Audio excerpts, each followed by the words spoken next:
Hello everybody and welcome back to Cobblers Vlogs, where today we're going to be doing something slightly different. Myself and Will joint in a video for the first time ever, and we're basically just going to be reviewing the month of basically throughout the season. We're just going to be at the end of each month doing a little review, just having a little chat and see where it takes us. Obviously we've never done anything like this before, so let us know your thoughts in the comments. Let us know if it's something you'd like us to carry on with, of course. To those of you, if you're listening from the Cobblers to Me podcast, we're not trying to steal your idea. We're just trying to have a bit of fun with it and just talk about the Cobblers. But Will, first of all, welcome. How are you? I'm good, thank you. Good. First of all, something that we've not really spoken about, very much or very well, is how you're going to be involved in the channel. So if you just want to, tell us a little bit about Yeah, so I spoke to Matt at the beginning of the year. Of course, I'm looking to do journalism when I'm older, so anything with video or anything will help on my CV. And of course, I get to probably a couple more away games than Matt, so it's always good to put my opinion on it and help Matt with any way I can. And so far, I've really enjoyed it. Give my reviews of the game, and you guys have liked it. Of course, the first video got quite a few views. Don't know how, but yeah. So I hope you will enjoy it. But yeah, it's really beneficial for me to do. Yeah, I'm not surprised I got quite a few views, to be fair. Walsall fans enjoy watching my channel after what happened to us in that terrible day, but we'll forget about that. But yeah, always nice to, and I thank you as well, really, for just coming and helping me out. Obviously, nice to always have, if we can, have one of us at the games. So let's get into it then. Looking at the table, we are currently sat at the end of August in 17th position. We have played 6, 2 wins, 1 draw, and 3 losses on the board. Currently, are sat on 7 points. What do you make of that? What you expected? No, clearly not. It's got to be higher. But you can see that we're slow progression. But you as a Cobblers fan, you think we'd be up there.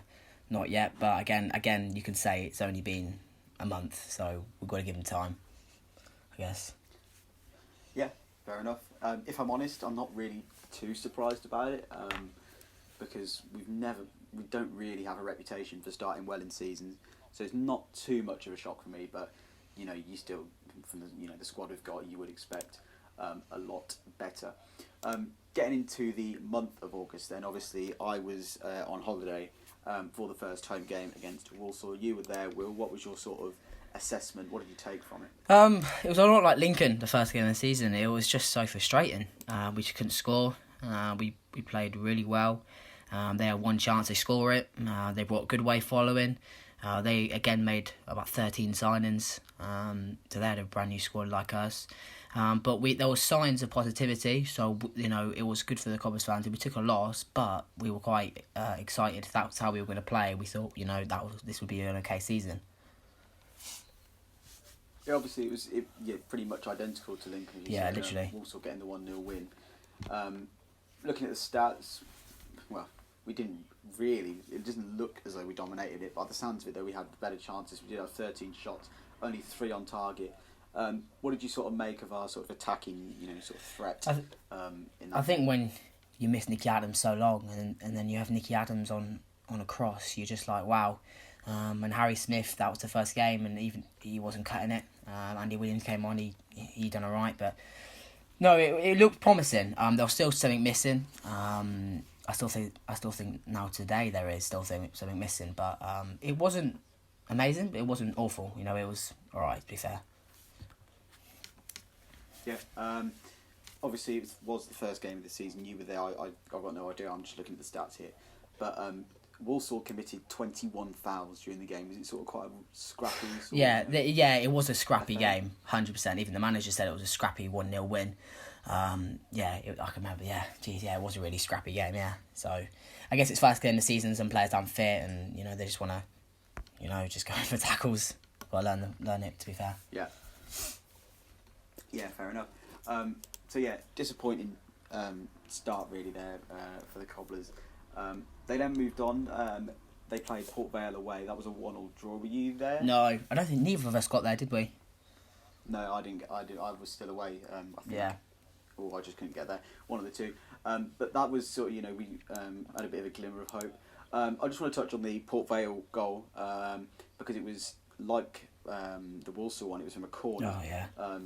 On zonal marking. I personally think, we need to just go back to old school, man-to-man marking. That's the way 100%. to do it. If somebody loses their man, that's it. You've lost him. Hold your hands up. Rather than just marking an area of the 6-yard box. What do you think of it? Yeah, literally what you say. I think he Keith Cole is very smart in his answers, and he will waffle, and he will try and explain zonal marking, but back-to-back weeks we've conceded from it. So you can't make it out or anything. It's clearly not working, so get rid of it.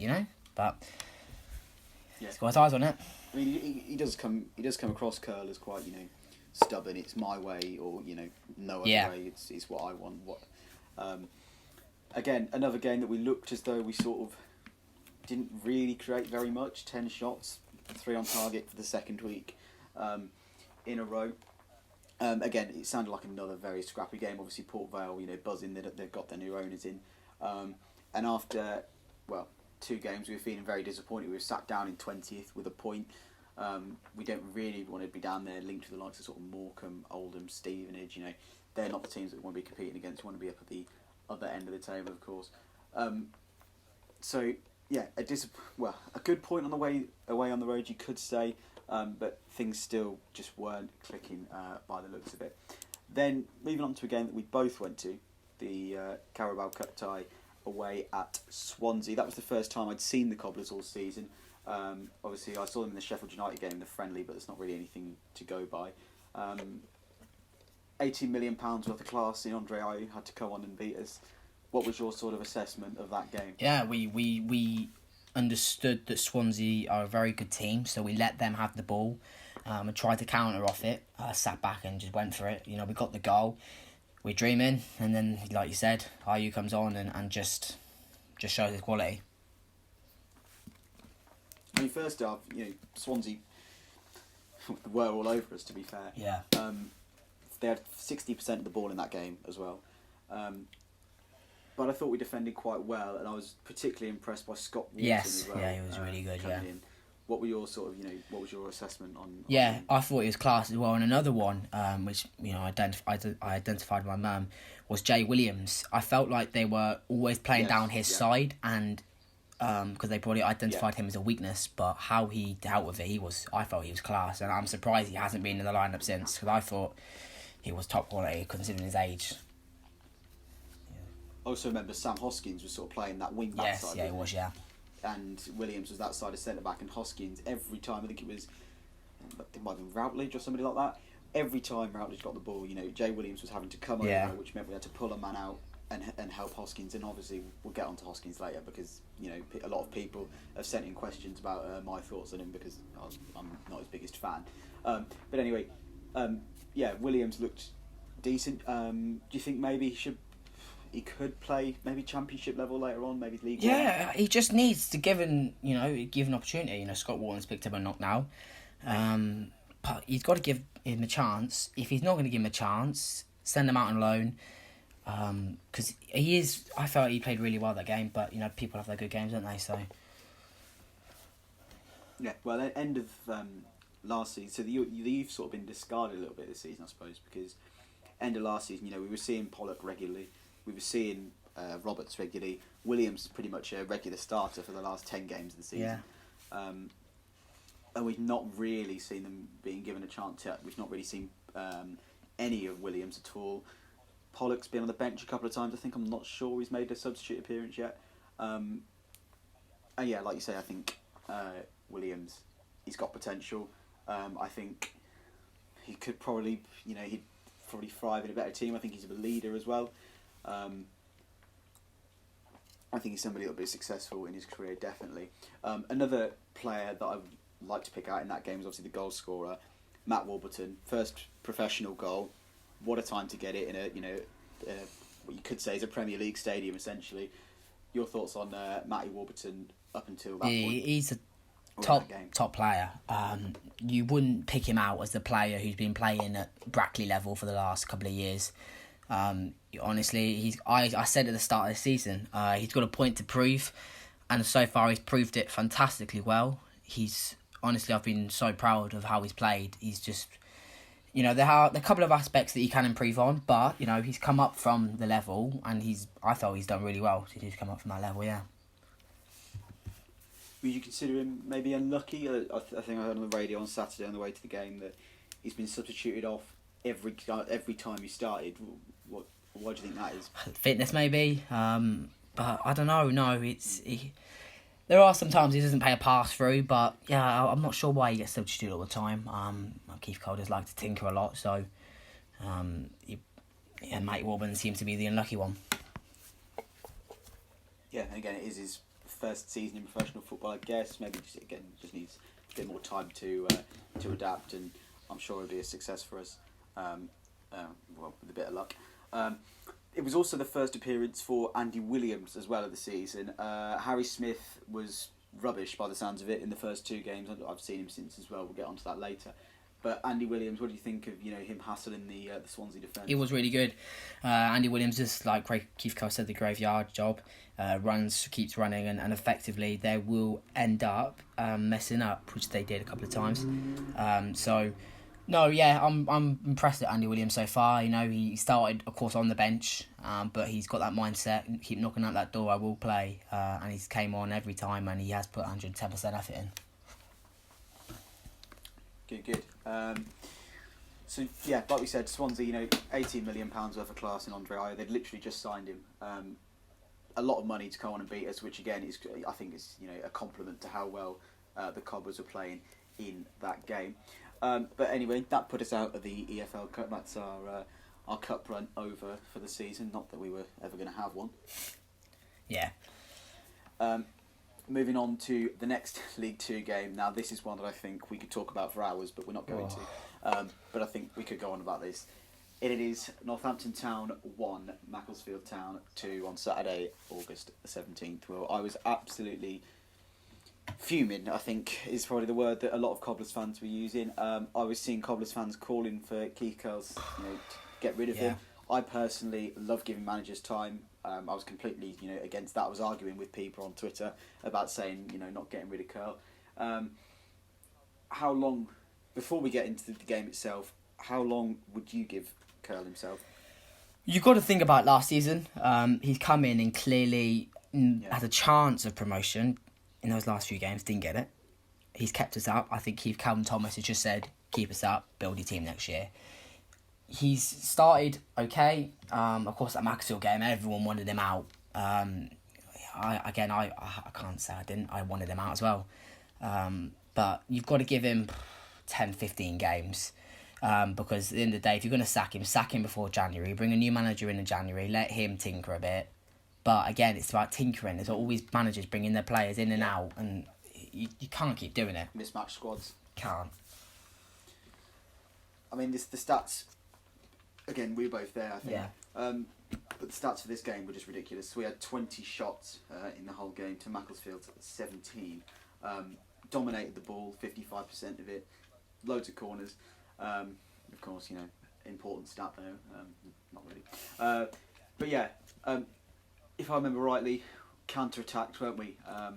For that Theo Archibald goal. Yeah. Late on as well. Fitness maybe being an issue, as well as in the Swansea game. It was late on where we lost the game. Do you think fitness has been an issue maybe so far? Yeah, it just seemed like it. Yeah, they do seem absolutely shattered. There have been some players which we'll get on later, but some of the players, honestly, hit that 80-minute mark and they're absolutely shattered. You can maybe see Matty Warburton, but he gets subbed off. But I don't know what it is. Keith Cole's clearly not focused on fitness this year. He's focused on tactics more than anything, and so far hasn't paid off for him. It also took us 72 minutes to score our goal, a Jordan Turnbull goal from a corner on the, like I said, 72nd minute.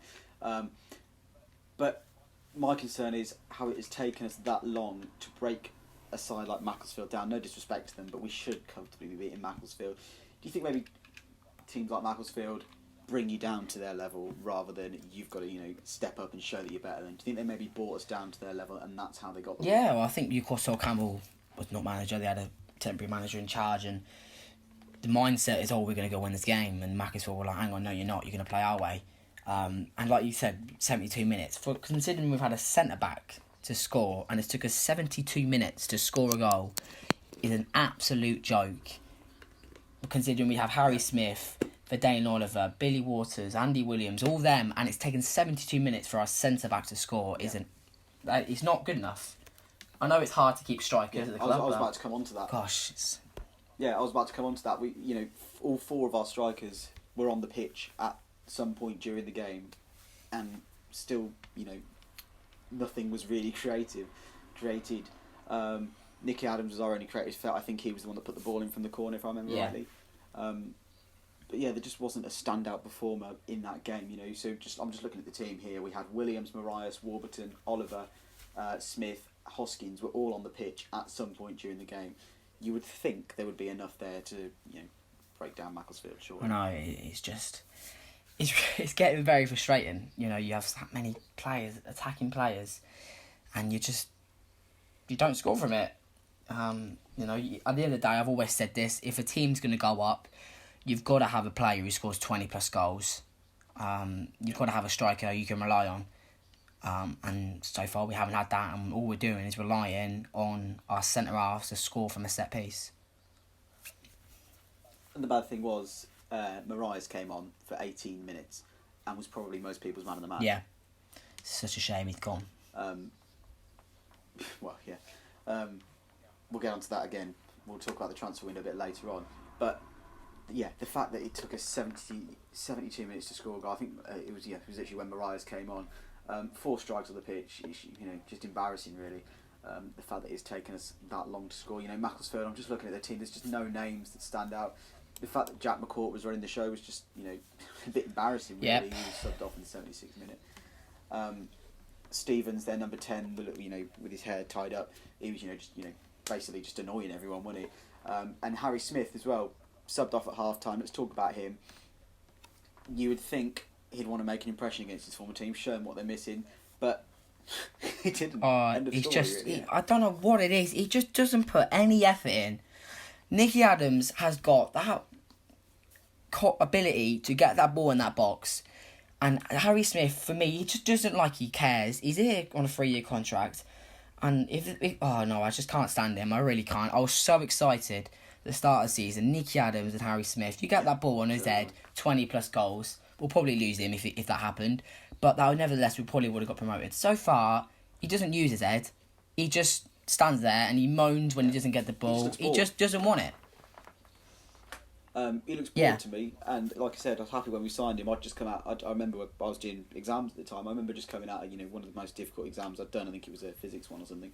I'd come out. I've gone on my phone and I've seen that we've signed Harry Smith, and it just really lifted me. I was really excited for that, and then it's just been boring to watch really. Yeah. And we've not seen him since that Macclesfield game, and rightly so, because Andy Williams is putting in the effort. He's our top scorer as well, I think, so far this season. Yeah. He's putting in the effort and he's deserving to be there. Again, like you said, not good enough after that, and that left us 20th again in the table with just a point, which wasn't good enough. We then, Tuesday night, we went to top of the table, Swindon Town, and we were all, let's say, not very optimistic. You were at that game. By the sounds of it, again, we got dominated in. I've just seen this. Yeah, I've just seen him as well. Swindon's 14 shots to our 4. That is, we had 35% of the ball, so we grinded out that win. Let's say you were there. Tell us what you saw. We were absolutely dreadful. We had a few signs, which we have all season. We were absolutely dreadful. They dominated the play, and then one lucky, it's clearly offside. I really don't know how the linesman's not seen it. It's way offside, but cracking finish from Andy Williams. Again, I think EFL refs are another thing that we could talk about. Oh gosh, yeah. Hours, but again, carry on. But yeah, he's a great finish. Don't get me wrong. It's a class finish, and we've scored that, and we've just sat back. They've had a free kick in the 90 plus 5th minute. I remember, just went over. But yeah, I don't know how we won. I really don't. Yeah, terrible officiating there for the linesman. Do you think maybe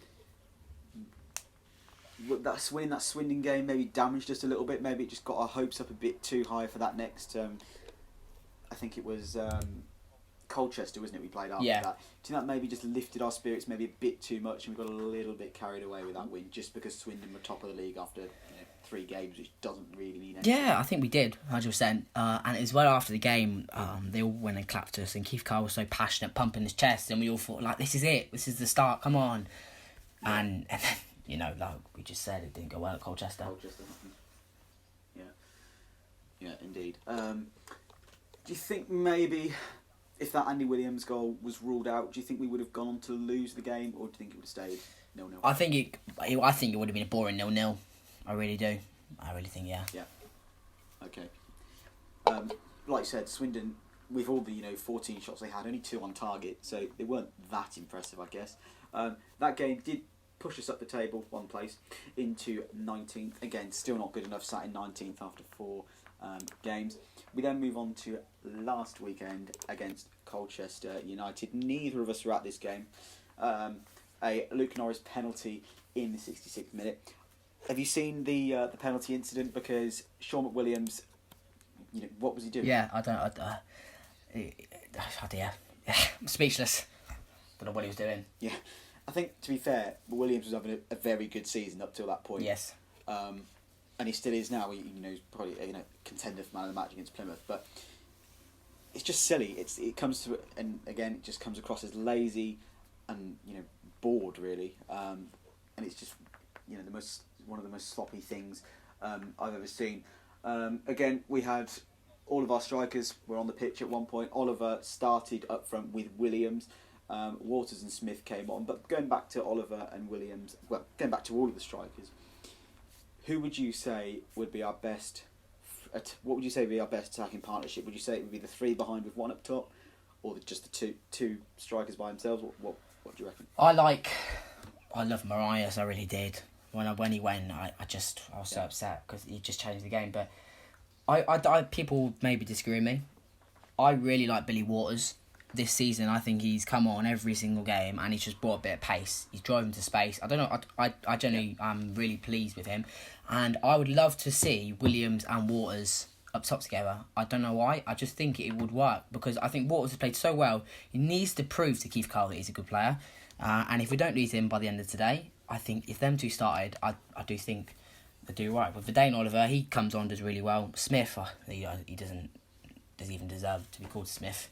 But no, I would like to see Williams and Waters. Speaking of Andy Williams, I was going to say there was a point I was going to make, and I've just honestly completely forgotten what I was going to say. Yeah, that was it. Speaking of Waters, he's been here for 3 or 4 years now. I'm not think 3. Yeah, 3. Yeah, I think it is, yeah. Has he really been given a chance that he does? Because I've always gone, when Hoskins was having a nightmare season last year, or was it the year before? I think it was first half of last year before Waters went out on loan in January. Yeah. I was saying, give Waters a run in that side ahead of Hoskins and just see how he does. Yeah. Do you think maybe he should have been? Well, I do certainly. Do you think maybe more of a chance should have been given? Yeah, and I think as well position. He scored 18 goals for Cheltenham when he played as a striker. We then signed him, and we've played him right wing, left wing, right wing back, probably left wing back, behind the striker. I've never seen him play as a striker, and he's probably I didn't really check what he was like at Cheltenham, but he must have played with someone else up top. But we haven't played in the right position. Even I guess he hasn't scored many. But even when he went out on loan to Cheltenham again, he didn't score that many. But it's annoying. But I do think we need to give him a chance in the right position. So you would say he's an out-and-out attacking striker? Yeah, well, I guess if he scores the most goals he's ever scored in his career as a striker, why sign him and then play him in a position that he's not played him at Cheltenham when he's played the best? I just think that's just a no-brainer. Do you think maybe Williams or Smith, holding up the play and then him, making runs in behind, splitting to centre backs? You think that would work? Yeah, I think even Matty Warburton behind as well. Then put it out to Nicky Adams, and if the ball doesn't go to Waters, Nicky Adams will always be there. I just think, I do think, even if it doesn't work, you give it a try, because I do think Billy Waters will play better as a number 9. Well, not as a number 9, but as a striker. Yeah, I get where the striker thing comes from, but I don't know why. I've just always seen him as a winger, but again, he's never really, since he's been here, had a solid run. No. In a Cobblers team. He's been at Cheltenham and got a run when he went out on loan there, but he's never actually been properly in a Cobblers team. Yeah. So, that was a disappointing 1-0 defeat last weekend to Colchester. We'll just very quickly touch on the next game, because it's not sort of competition that anybody really wants to hear about. I'm on the BBC Sport website now. I can't even click on it because there's no stats or anything. Which was Northampton Town 1, Arsenal under 21s 1. We obviously got the 4-3 win on penalties. You were present at the game. Yep. Just give us, it was it was a fairly strong side as well, wasn't it? So why are we not beating an Arsenal academy? I don't know. They were young, energetic. They were really up for it. Technical. Yeah, they were. Yeah, they really were. They had Emil Smith-Rowe on the wing, and I remember the ball was going out, and he's rounded the halfway and absolutely outpaced Burnley, and he's kept it on. I just remember that as a highlight. But no, we weren't good enough again. Hoskins scores an absolute screamer. We weren't as good. Again, Harry Smith gets an opportunity to prove the manager right. What does he do? Again, I don't know. He just wasn't playing striker. But no, it wasn't good enough. Their goal was sloppy defending at the back, but we scored a goal to get back in it. And then it's not really much to touch on, because again, I don't really give a stuff about the cup. I'm really surprised he played a strong lineup. I was expecting to see the likes of Jay Williams, Scott Pollock.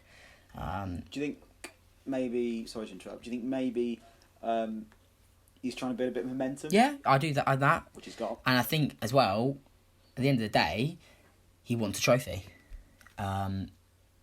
As much as it's called the Leeson.com trophy, it's a trophy at the end of the day. It's a medal. It's a trophy in the trophy cabinet, which Cobblers haven't won. And as much as fans say they didn't want it, if you win it, it's a trophy on Keith Cole's CV. So he'll want to win it. So every manager will want to win it. And I guess, but for League 1 and 2 teams, it's sort of regarded as a major trophy. You could say. I guess. It's like our sort of FA Cup. Yeah. Isn't it? Well, not that anybody gives that much about it, but it's a bit like our sort of FA Cup. And then obviously the 4-3 win on penalties was decent. Got a bit of momentum, and we did get a bit of momentum, because on the Saturday just gone, this is what I want to talk about, even though you weren't there. It is Northampton Town 3, Plymouth Argyle 1. From an outside point of view, Will, obviously you weren't at the game you had other commitments. What was your sort of? What did you see from the outside looking in, and then I'll sort of say what I thought. It was just because the weird thing was our team family, and they were from Plymouth, and I said to my dad, I was like, I'm not going to check the scores because we're family and all that. And then my brother goes, oh, we're 3-1 up at half time. I go, you what? He goes, yeah, Hoskins' masterpiece. I was like, oh my God, what a game to miss.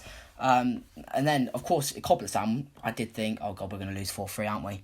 But we got the win, and of course I watched the highlights. I looked at the mute match report and that, and it sounded like we played. The first half was amazing. Their free kick was really good, but honestly, I was just speechless to hear we beat them 3-1. It sounded like a very, very positive performance. Yeah, fair enough. From my perspective, start of the game was quite sort of tense and nervy. Both teams. Well, I wouldn't say that. I'd say both teams didn't look as if they wanted to make a mistake, and obviously they did. Sam Hoskins, he has a reputation for not beating the first man with his crosses, but that time it was a good thing he didn't beat the first man with his crosses, because we got a penalty for it. Referee took a couple of seconds to think about it, but Stonewall, from where I am, I was literally, where I sit, I was right in front of where it was. It was straight in my eye line. Definite penalty and a good finish from Watson. Plymouth then, from the kick-off, they were just honest. And the next thing I want to talk about is the free kick decision for, again, I don't want to talk about referees, I want to talk about the football. But the free kick decision, I don't know if you've seen it, but it is absolutely ridiculous what he's, given there. I think it was Danny Mayer? I can't remember who it was, but Plymouth player just running at our defence. I think it was Watson or Turnbull, and I need to take notes, don't I? But comes in, there's a complete change in direction of where the ball's going. he's cleanly won the ball, and the referee has just bought it. The Plymouth player's gone down, referee's bought it and given a free kick, and it's just one of the most ridiculous decisions I've ever seen. I don't know if you've seen it or not, and what your thoughts on it are. Yeah, I didn't. Of course, I didn't see the build up to the free kick, but I saw the free kick. Yeah, but I definitely saw on Twitter that they weren't happy about it. But again, we can chat about for hours. We could have a whole podcast about EFL refs. So I guess we stay out of that. Yeah, but it was just ridiculous to watch. Coming in from the stands, I was like, "There's no way that's a foul." He's clearly just won the ball. It's hit the advertising boards and gone out for a corner, and you see it back on the replay, and I was just like, it was just ridiculous. But a very clever free kick, I would say. I wouldn't say it was our fault for the wall jumping. I think Plymouth probably noted that the wall just always jump, I guess, from free kicks, and then they've just seen that. And, it's a fantastic free kick, low, driven hard, bottom corner. You just you hold your hands up and can't really do anything about it. And then 11 minutes later, Sam Hoskins puts in the ball of his life, whips it round the defender, lots of pace on it. Andy Williams just sticks a toe out and it's there. Brilliant finish. And the Cobblers fans were just loving life.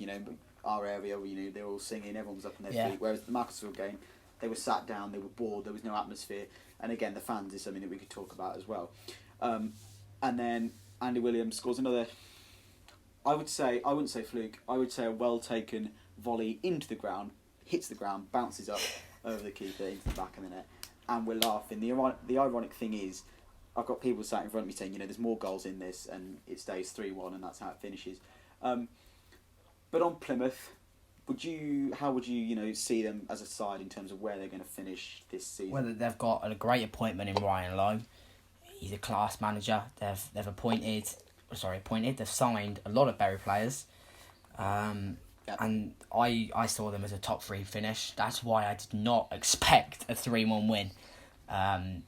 They've got to be up there, but again, every team this season, it looks such a hard league. Because every manager aspires to be up there, but there's so many contenders for promotion. Like, it's a really tough league, but I do see Plymouth going back up 100%. Well, from what I saw on Saturday, I would totally disagree because they were rubbish. Quite frankly, they were terrible. Ryan Lowe, I saw in his interview, he said they weren't they weren't brave enough against an aggressive Cobblers team, which we were, to be fair. The high press was something that really worked well on Saturday. We were putting their keeper under a lot of pressure on the ball when he was on the ball. We weren't letting him play out from the back, so I know Ryan Lowe likes to do that. He likes to play out from the back, he likes to play expansive, he likes to get forward.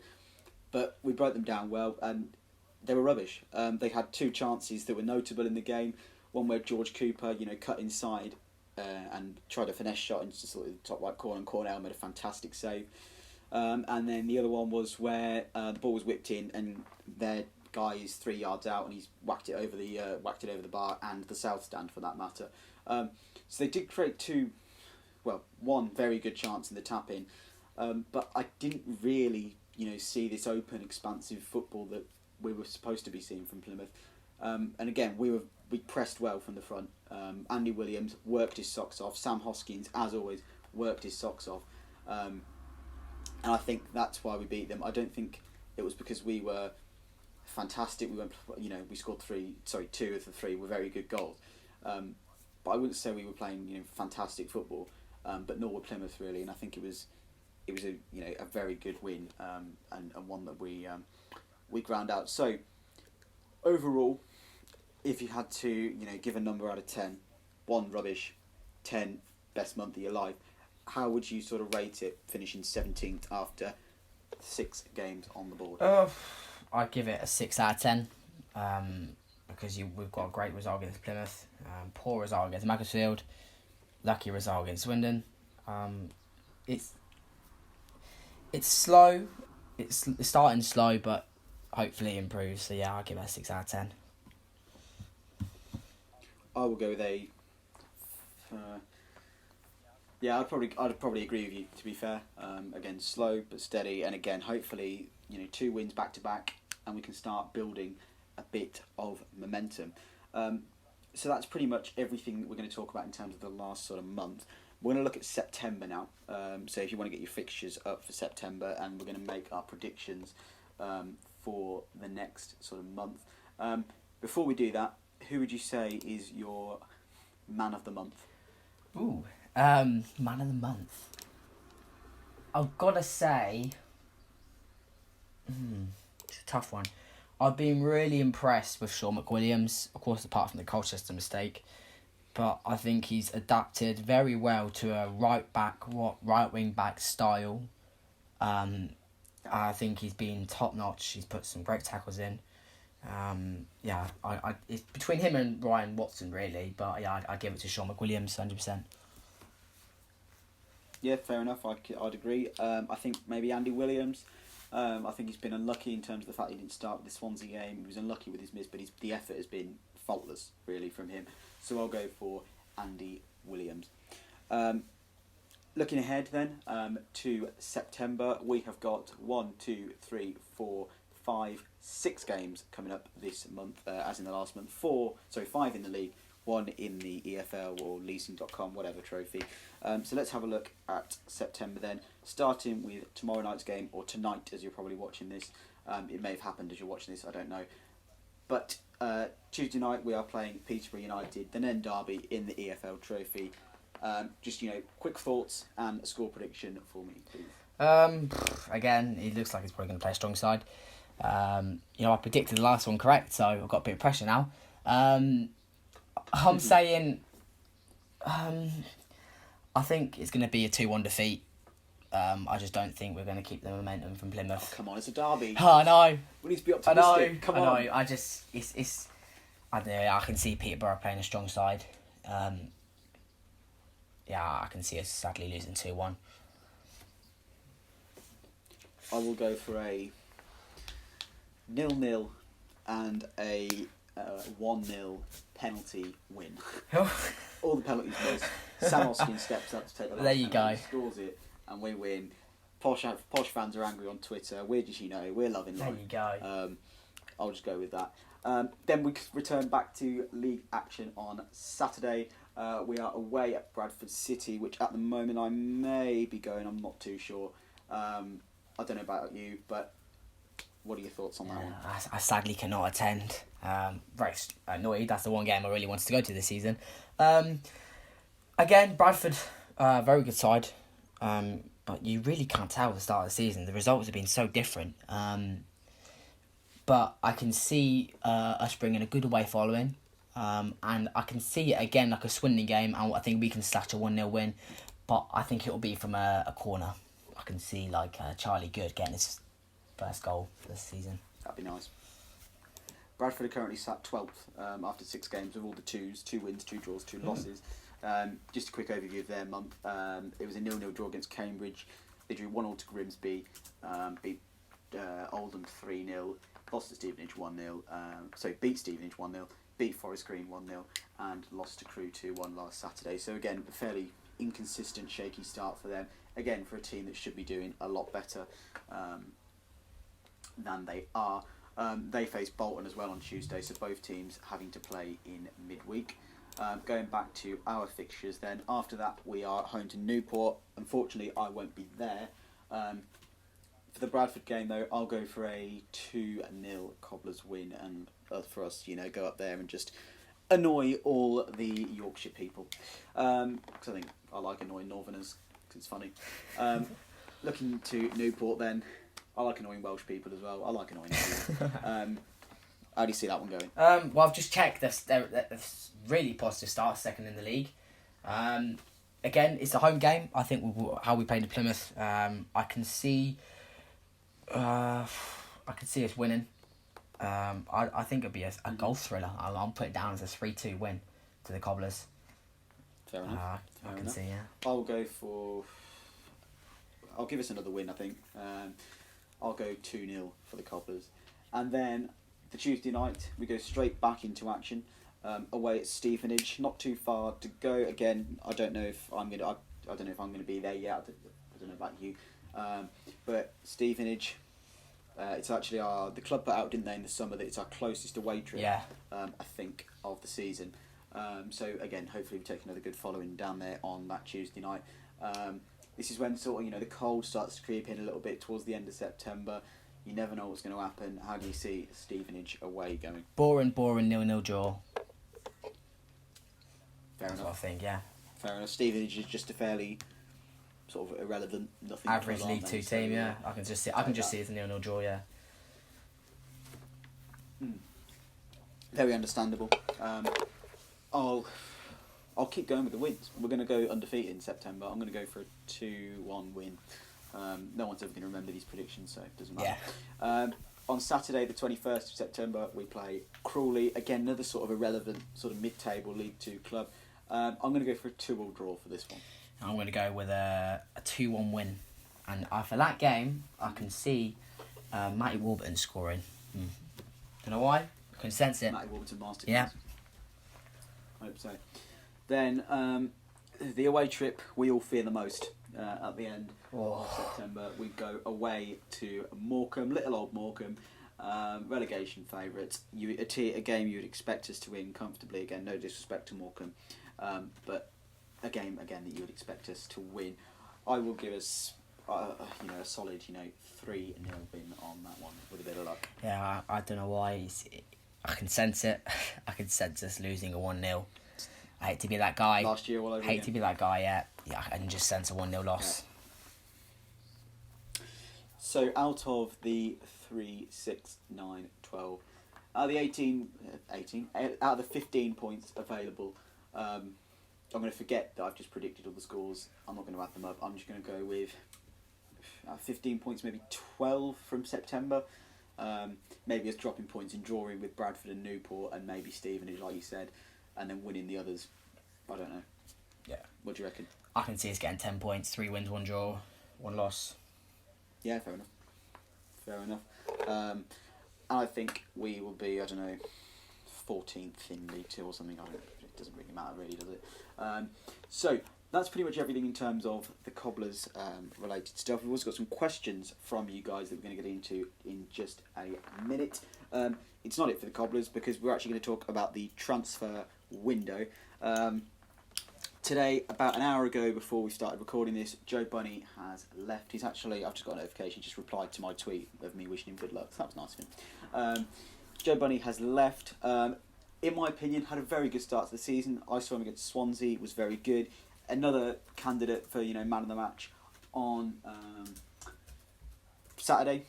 What are your thoughts on Bunny departing? Obviously, he wanted to leave. He wants to go back up north. Understandable? Yeah, understandable. He clearly wanted to go. He made that clear.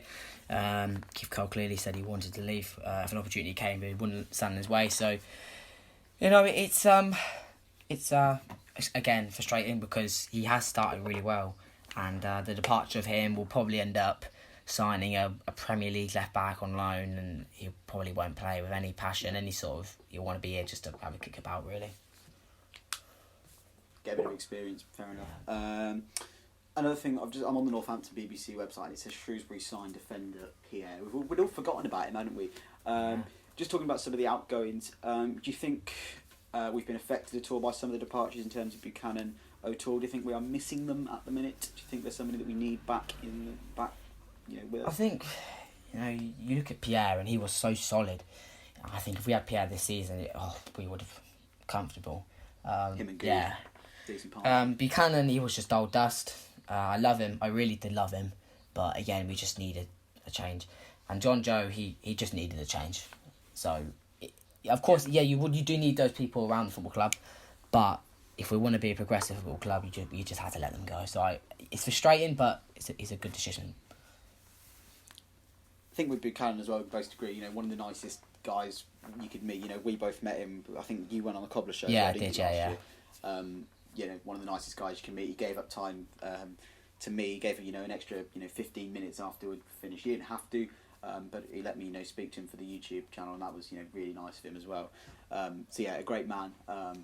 Also, he came to watch us, didn't he? He's been to the last couple of games. Yeah, he has, yeah. Because he was injured. He was at that Checker Trade game, wasn't he, or whatever it is, on Tuesday night. So good on him. Good luck to him. As well, John Joe seems to be playing centre back, which seems to be annoying quite a few Cobblers fans on Twitter, but that's Nigel Clough's decision at Burton. Nothing really in our control, and I think Pierre's doing all right at Shrewsbury. Not really heard anything about him, so he's probably just doing a good job there. In terms of the incomings, I just want to talk about the clubs that we've signed players from. Not really decent clubs that jump off the page. Joe Martin, Stevenage, Oliver, Morecambe, Smith, Macclesfield. What do you think of the incomings so far? Oh, well, start of the season was so positive, wasn't it? As much as some of the signings weren't great, we built a squad up, which we were optimistic for. I really would like to see one in before deadline day today. I still think I'd like a winger. But just under an hour left before that deadline. Recording. It's just some of the signings have been great. Some of the signings have been okay, but it's quite hard to really speak about, because again, we could say about, for example, Reece Johnson. He was apparently a good signing. He started really poorly. Now he's picked up an injury. Harry Smith was a great signing, but now he's not. Joe Martin's just a standard League Two left back. So we thought the recruitment was good, but clearly it hasn't shown itself up. I think before the season, looking at it, apart from maybe just one backup winger, I would say we've done what we needed to. Yeah. We needed some new, better midfielders. Chris Lyne certainly is that. So is Watson. We need a McCormack as well as a leader when we see him back. We needed a new left back, obviously Buchanan leaving. We've got that Joe Martin in. We needed a new right back. Paul Johnson's in. Facey leaving. So I think we did what we needed to pretty much, but I think it wasn't anything glorious. Looking back at how they played over the first month, if I'm honest, if I had to sort of rate the transfer window, again, it's fairly average, sort of 7 out of 10. I can say that as well. Yeah. Of course, without Nicky Adams, you bump it down, but like you said, what you said, basically, really, yeah. All right, so moving on to our sort of, we're just going to be talking about other sort of news in football. We're going to be talking about, first of all, Bury and Bolton. Obviously, Bolton have been saved. Bury, not quite the same case. What are your thoughts on Bury? Steve Dale, just if you want to go on a rant, feel free. It's an absolute joke. I could chat about it for hours. It's just, there's players there who are good players that haven't been paid for so long, and of course they said that the buyer is willing to pay now. Why can't they just reverse it? The EFL doesn't gain anything from kicking them out of the league. It's just so frustrating, and those players who haven't been paid, are good enough for League 2, League 1 clubs, now need to get clubs. All the staff at the football club now need to get new jobs. It is really frustrating. I'm so happy for Bolton to be saved. The likelihood is they will probably get relegated, but at least they have stayed as a football club. But Bury, they'll probably restart right at the bottom. It's just really upsetting. To be fair, I'd take a Bolton away next year. It was decent last time we went. But yeah, Bolton away last year was 2 years ago, and we went was decent. But yeah, I do feel sorry for Bury. I think it's just sort of a massive sort of domino effect, if you like. Starting with Steve Dale last year, buying them for £1, then doing a Man City doing a Man City and buying League 2 pretty much. Even though they didn't win it, they still went up with ease, you could say. And then I think EFL obviously didn't realise that Steve Dale wasn't fit and proper as their test described it. I think that needs to be reviewed. I think there's a lot that needs to be changed. I think in a way it's I'm not saying it's good that it's happened, but it's in a way it's good for it's happened because it's a bit of a wake-up call. It's a wake-up call for the EFL to actually do something about it and get this sorted, and review their fit and proper tests. So the fact that it's happened, I think, will hopefully, I hope, kickstart something from the EFL, and I hope the EFL read something into it and have a long hard look at themselves. I also hope Steve Dale has a long hard look at himself, because he has cost people their jobs. He's cost people their hobby on a Saturday afternoon. Me and my dad, I'm sure it's the same for you and your dad as well. What you do is that's your thing. After a hard week at work, school, college, whatever, you're going to watch your football team, and he's taken that away from people. He's also taken away people's professions. He's taken away people's homes in Stephen Dawson, having to sell his house to be financially stable for the rest, for his family. And to be honest, I think the whole thing is just an absolute joke. To be fair, it's a disgrace. And I think everybody involved, apart from obviously the Bury fans and players, just everybody involved, need to have a long, hard look at themselves at how this has happened to make sure that it doesn't happen again, because I think it could happen to any EFL club in the bottom 2 leagues at any time. It nearly happened to us a few years ago. It could be Macclesfield soon. Sol Campbell, I think left because he wasn't being paid. It could happen to Macclesfield soon. It could happen to any club at any point. I think, the Cobblers, with a click of a finger, I think it could happen to us. So yeah, the whole thing's a joke. It's a disgrace, and it needs to be addressed very closely. I've gone on a bit of a rant there. And we both, I'm sure, send our thoughts to those Bury fans, and if there's any Bury fans listening, you'd always be welcome at Sixfields to come and watch the Cobblers. I know there was some there. There was a guy that wasn't there on Saturday against Plymouth, and he got a picture with Adams and Curl at the end, holding up a banner and stuff. Yeah. So yeah, Bury fans, and I'm sure you'd be welcome at any football club around the country. And I hope that within the next year or whatever, just as soon as possible, you get a Phoenix club set up, or you're let back in the Football League or whatever. But I just hope the best for you, to those of you that are listening out there. Is there anything else you want to add? Yeah, like you've really summed up, really good. It's a real shame, and those players can, as much as now it sounds a bit selfish. I hope Keith Cole just looks at that Bury squad and goes, "Hang on a minute, let's bring one in." And that's a bit selfish, but those players now need to get jobs so they can provide for their family. Yeah. And I hope they all get clubs as quick as possible. Okay, cool. Finally then, moving on to our sort of fans section, if you like, our subscribers section. We're going to be answering your questions. We ask your questions out on Twitter.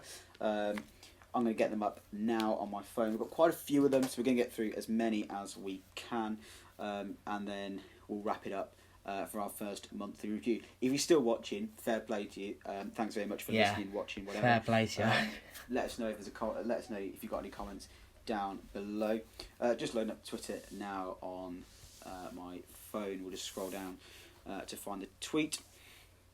First one is from Ben Watford. We touched on this a little bit earlier. How long do you think Curl will last? Over to you, Will. Like I said, 10-15 games. That win against Plymouth clearly got the fans up and going. But yeah, like I said, 10-15 games, and if you just get the sack, get someone in before January, let him rebuild the club, and then bring him back. Bring a new manager in, so we can look at the squad basically.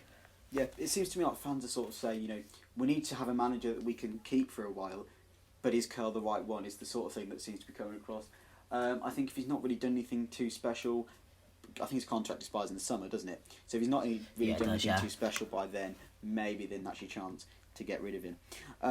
Toby Foster, he's asked us 3 different questions, so we'll get onto those separately. First of all, best and worst performance this month. I'll start. I'll say our best performance was undoubtedly Plymouth, and in terms of obviously what I've seen, Macclesfield would be my worst performance.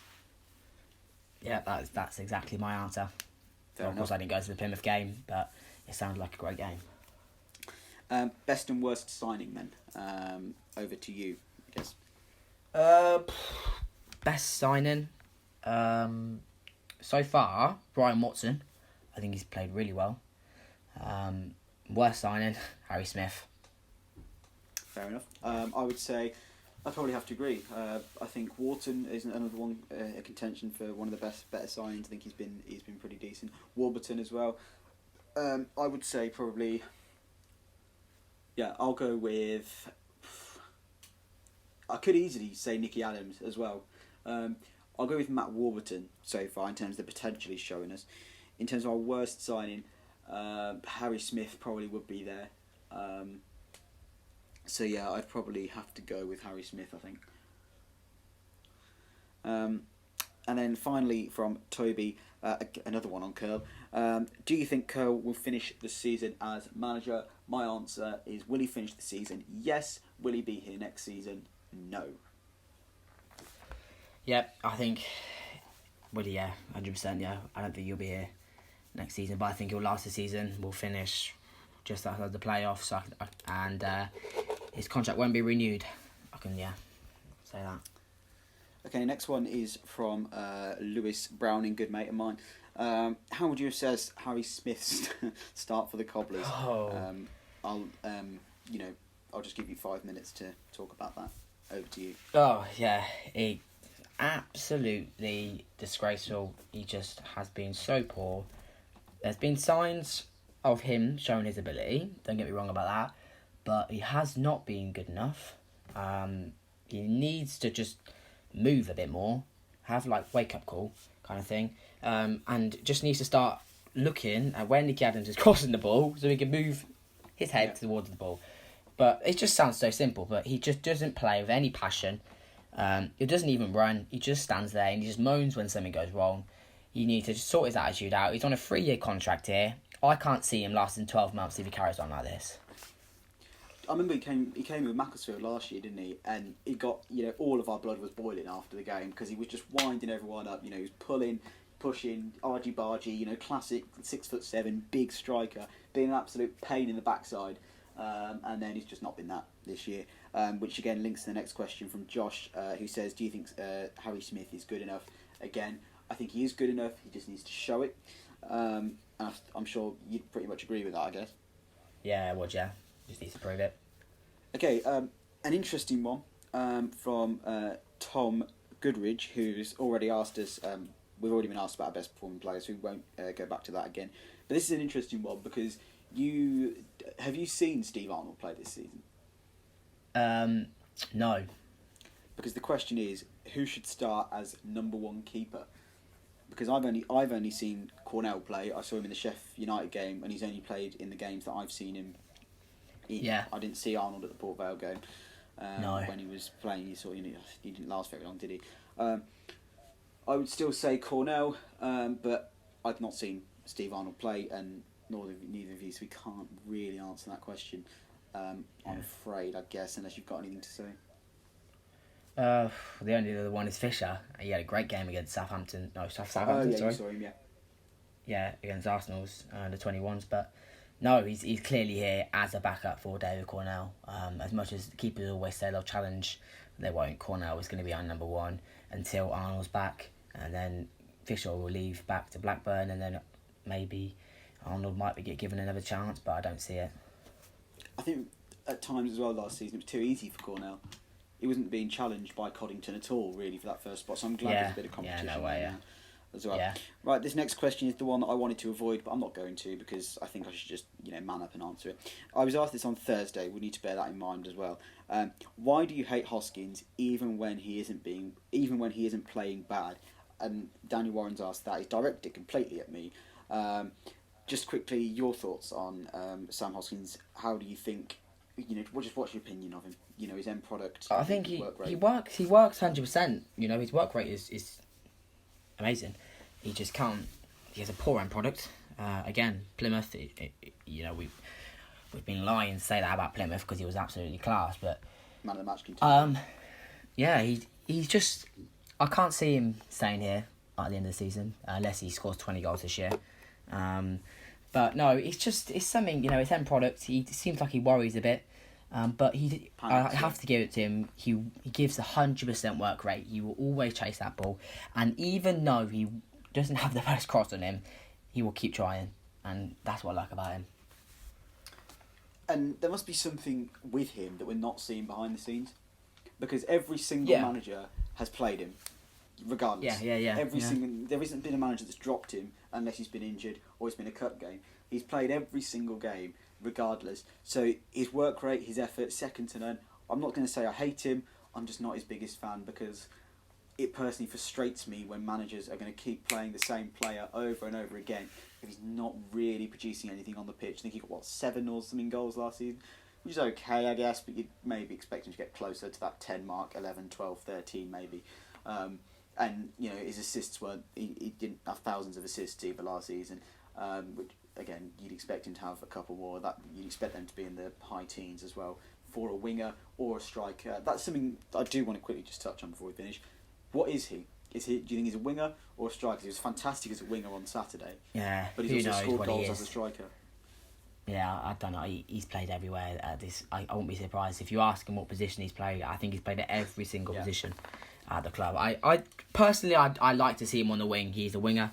I'd agree. Yeah. He's not a striker. He's a winger. And if we can just work on his crossing, like he did against Plymouth, if he does that week in, week out, he'll leave the club, and if anything, he'll move up the league instead of going down. Cool. So, I guess that is pretty much everything. We talked about pretty much everything there is to talk about. But yeah, that's pretty much it for this one. Hopefully we can have a better September and start to kick on a little bit. Get yourself down to the Peterborough game if you can. £1 for under 18s, £5 for adults, nice and cheap. So get yourself down there and support the boys. I've seen things about boycotting the trophy. Who cares? Just support your team. But yeah, get yourself down there if you can. Get yourself to as many of the games you can. We also love hearing your thoughts as well. So use the hashtag NTFC on Twitter, or just tag us in your tweets at Cobblers Vlogs or at William Ulrich or at Matt Salmons. We'll always see them, and we'll always reply to you as well, because we love a bit of fan interaction, as we've just shown you there. But yeah, thanks for your questions and comments as well. Thanks to Will as well for joining me. It's been really good actually. Quite enjoyed it. Yeah, I've enjoyed it. I think we'll be doing it again. Regardless if it gets 10 views or 1,000 views. I think, always good to have a chat about football, because it's what we both love doing, and it's both what we want to do when we're older as well. So yeah, if you have enjoyed this, please do make sure to drop a like. If you have any questions you want to ask us or whatever, do leave them down in the comments section below. But yeah, drop a like on the video if you have enjoyed it. Thanks to Will. Thanks to everyone. I need to stop saying thanks. But yeah, we do appreciate your support, as always. So yeah, drop a like if you enjoyed it. And until next time, we'll see you later. Bye-bye.